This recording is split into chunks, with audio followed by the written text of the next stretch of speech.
Freakonomics.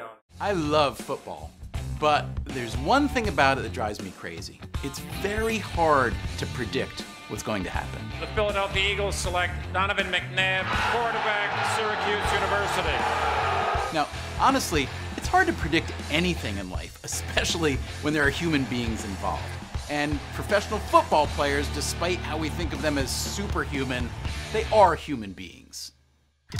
We try to think in terms of probability, how likely it is that a given thing will happen in a given set of circumstances, and that can help.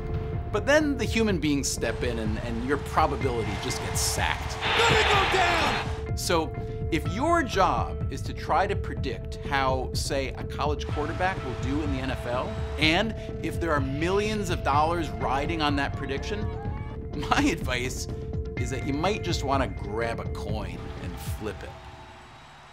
With the first pick in the 2011 NFL Draft, the Carolina Panthers select Cam Newton, quarterback, Auburn. Let's face it, the quarterback isn't only the most important guy in the football field. The way the game has evolved, he's got the most influential position in all of sport. On the field, off the field, in the bank account. If you were to ask a few million parents whether they'd like their sons to grow up to be president of the United States or a starting QB in the NFL, I'm guessing, if they're being honest with you, they're gonna pick the QB. Now, the probability of actually becoming an NFL quarterback is pretty much zero. But the rewards are so great, you can't blame a kid for trying.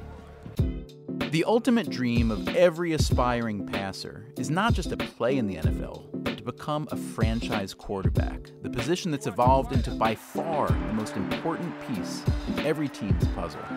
If you don't have a franchise quarterback, you don't have a prayer of getting to the Super Bowl. The need of a franchise quarterback trumps all else in draft or free agency. If you don't have one of those guys, you don't get there.